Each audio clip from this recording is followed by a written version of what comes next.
Hi guys, my name is Roger and welcome to a new series of videos with the Roland MV-8000. This production studio from 2004 is still rock solid in 2018. Today I'm going to show you how to create a boom bass sound. And what do I mean with a boom bass sound? Well, it's the typical sound from the TR-808, the bass drum, but then spread over your keyboard. So you can use it in so many styles of music like trap, hip hop, drum and bass, house, whatever. But it's a cool sound, and I will show you how to create it and how to create a very nice boom bass sound. So here we go.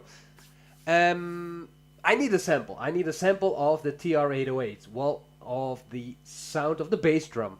I'm going to use my Roland TR-8, which contains, of course, this TR-808 drum kit, and this is the sound what I'm going to use. And I'm going to use it in a very long decay. So not like this, but in a long decay.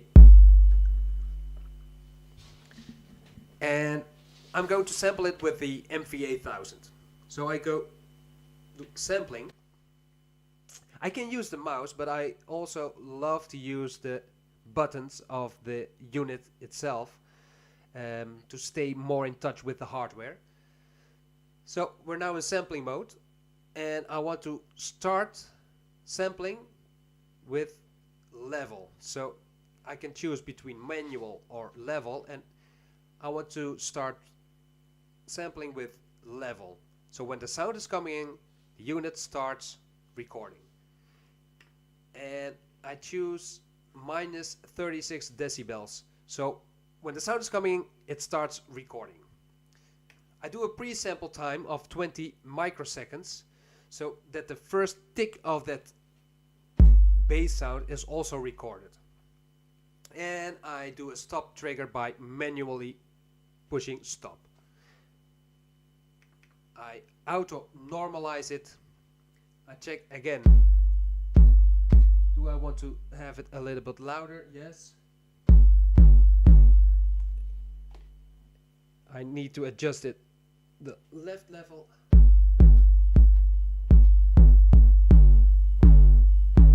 What I also can do is make it mono, but I leave it on stereo. Okay. This will be the sound. So I do start. Waiting for the signal. I press the button and I do stop. So now it's sampled. I do a preview. Okay. I want to zoom in. I want to make sure that the beginning is starting at the beginning. So I do zoom in, and now I see there's a little piece of nothing, so I will delete it. I put here truncate. I go to the starting point, and then I can use the value dial. So like this, yeah. Perfect. Now I do quick assign. I want to assign it to a patch because I want to play with it. So it will be on patch number 1, and I'm going to assign it to 3. So from here, and I want to have it from 3 till 5. You see here, make keyboard. So I do make keyboard, and now I can adjust this to 5 to have that space on the keyboard to play with that sound. Which sound? That sound. Okay, I do execute, and now it's already done. I do exit, and now I go to instruments, and I'm going to adjust the patch. So let's check it on the keyboard. Here we have it already.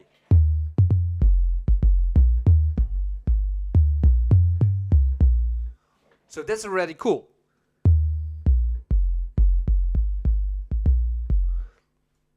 But I want to adjust something else.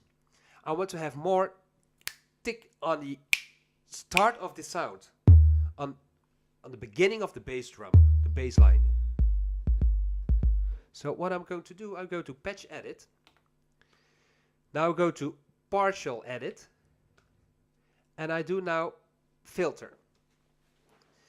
Okay, check it out. Filter. I'm going to turn the filter on. We're now there, and I'm going to turn it on. You don't hear any difference. Okay, cool. That's okay. If I do the next one, the BPF,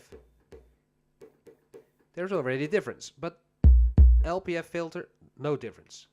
If I now go to pitch here below, I'm going to adjust the pitch.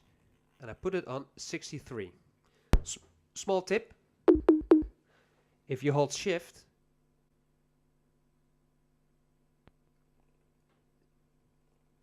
the change will be faster. So now it's from in units from 1, and with a shift it's in units from 10. Okay.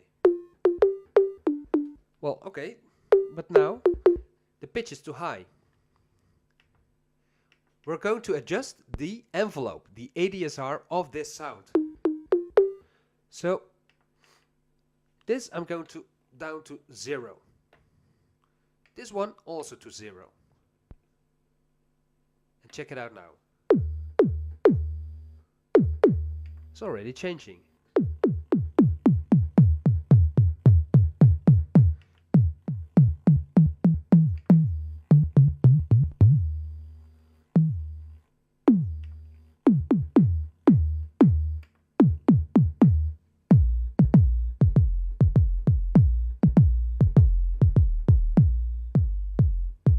Now you have that tick on the beginning.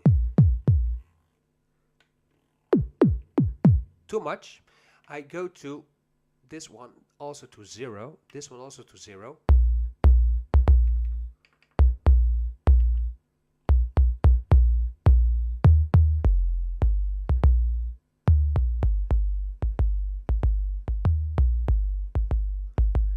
Now it's more tick. Leave it on 2, 3. So you have that tick, tick, tick. Okay. Let's hear the difference. No filter. With filter.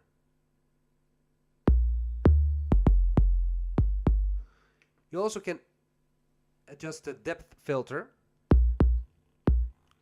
This makes it sharper. I do shift and I go the other way around. Now it's softer. So you can choose whatever you like, what you prefer. Okay, cool. I do exit. I also want to adjust the attack, decay, and sustain, because now the sample stops when I don't touch the key. So I do partial edit again, and I see here the attack, decay, sustain, release, and I'm going to move this a little up.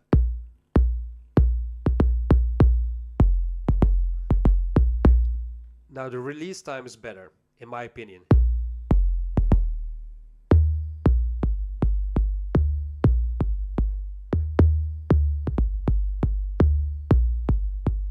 Okay, cool. Something else, what I also want to do is, because now I can touch 3, 4, 5 notes at the same time. I want to make sure that I'm only using one key at a time. So I do now solo Portamento. I go to mono mode, I turn it on. Okay, now I only can touch one key at a time. But it still sounds ugly. So I do the legato switch.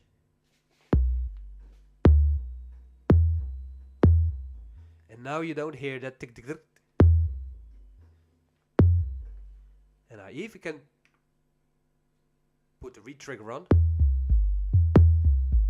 And now the starting sound is gone.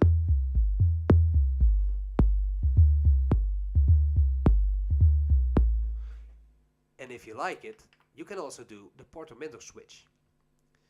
Portamento switch is the following. Let's adjust the time, and then you will hear the difference very good.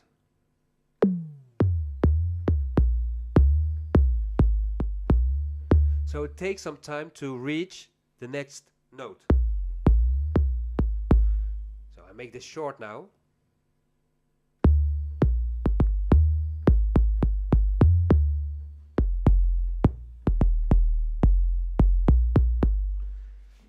So now you have this boom bass sound. Okay. Let's say we put an effect on it, over it. I put an effect over it. I do master. I choose now library. I do library, and I say let's search for guitar sound to make it hardcore house. Guitar multi. Use this. Okay, I'm going to edit that sound. I'm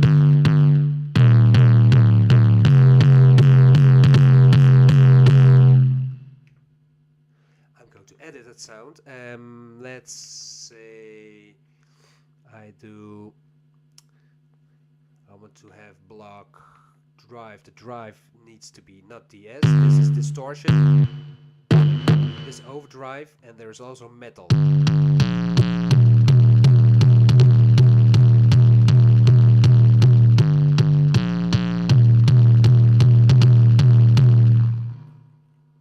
Output level.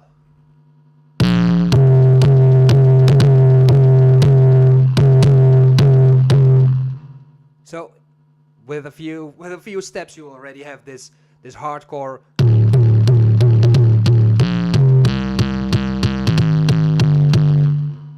house bass drum. When we go to we take out this. This is for hip hop, for trap music, for drum and bass.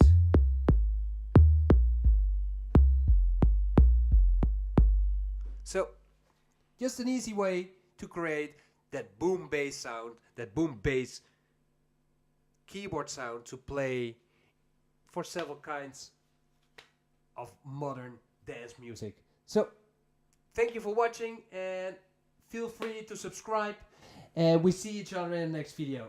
Thank you for watching. Have a good time. Bye bye.